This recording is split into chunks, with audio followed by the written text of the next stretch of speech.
Greetings, YouTube. Today I'm going to be talking about some more of the notes that I used in my 3rd edition Gamma World campaign, which came even known as Overkill Incorporated. Today we're going to talk about a number of different shorter note lists that I had. For example, this is the list of restaurants and bars, and I had these broken down into lower, middle, and upper class as far as the quality of food.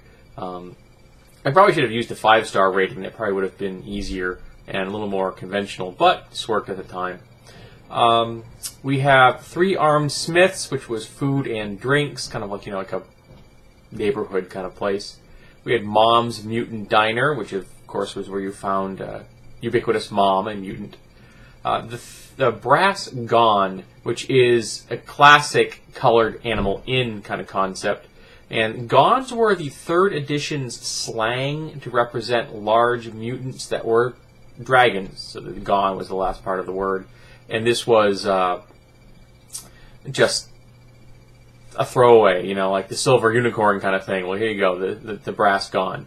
They served food and drinks. They were actually upper end, believe it or not. They started out lower end and became gentrified as time went on. The Zoo, drinks, lower class, mutants only.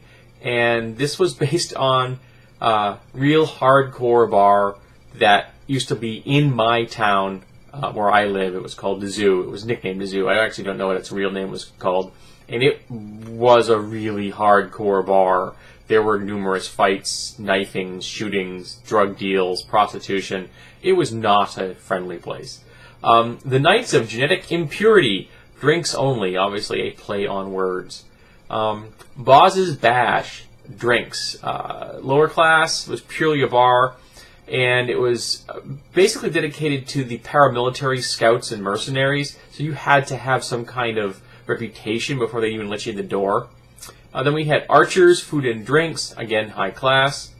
McDonald's, fast food, middle class. Laszlo's Last Stand, a mid-level bar. The Ringworm, food and drink, lower class, many health violations. They lived up to their name.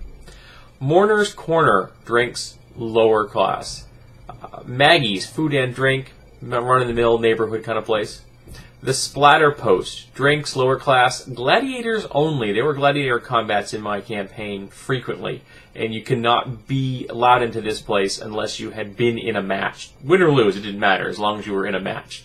Den of Iniquity, drinks, middle class, which was the headquarters of the Pleasure Guild. Toxic Cafe, food, lower class, deals in special dietary needs, because there were mutants that had some strange requirements in the game. The Rumble Seat, food and drinks, medium, kind of a play on the 1950s, drive-in restaurant kind of thing. The Butcher's Block, food, medium, middle class kind of place, and it caters almost exclusively to carnivores. There weren't a lot of salads there. The Swollen Head, drinks, lower class. Pit Stop Pizza, fast food, delivers citywide. They had multiple locations. They were kind of the Domino's Pizza of the campaign.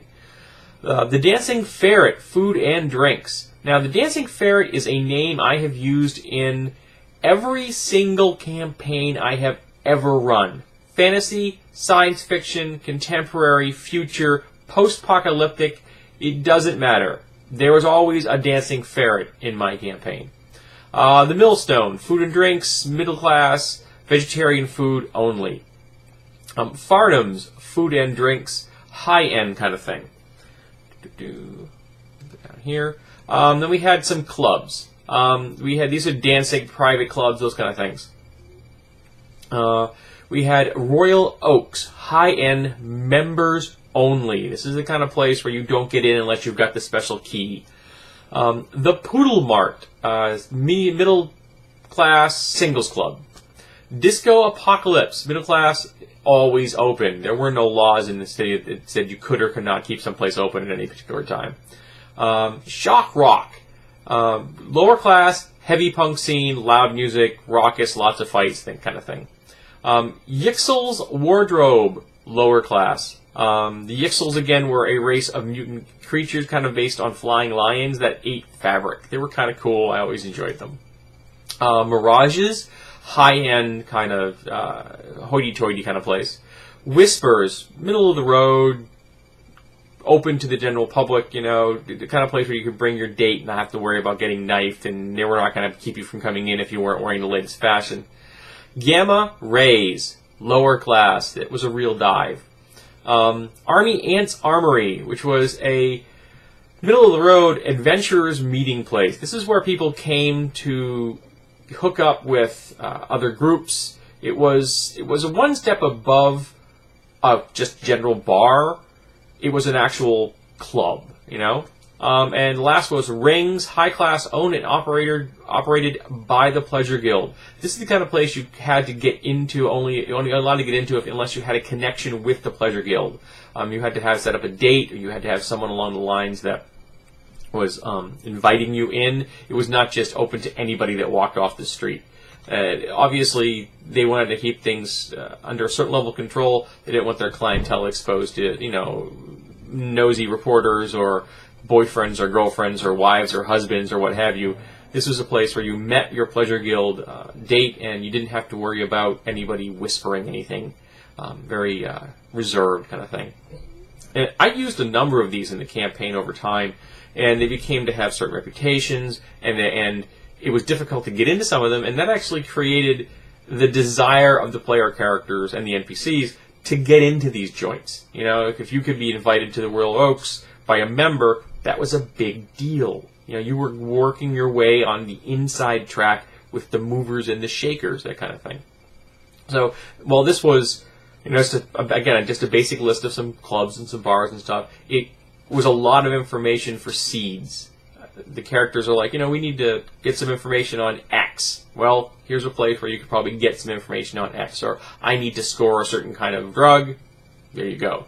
Though, if I remember correctly, there was very few drug uses, very little drug use in my campaign. Even though it was readily available, there were almost no prohibition laws against anything. I think there was only one law against something known as black cap, which was an incredibly addictive, debilitating drug based off of a black fungus. But I think that was the only one that was actually blocked by law. Everything else was pretty much, you know, as you go, you can do what you want. But none of the player characters really seemed to get into that. If they decided to have their characters imbibe, it was almost always alcohol, which is, you know, the standby for role-playing characters for every genre and every time period there is. Alcohol seems to be the recreational chemical of choice. So I hope you found this interesting. And again, like I said, if you want a copy of these notes, PM me with your email address or contact me with my email address, which is on my channel.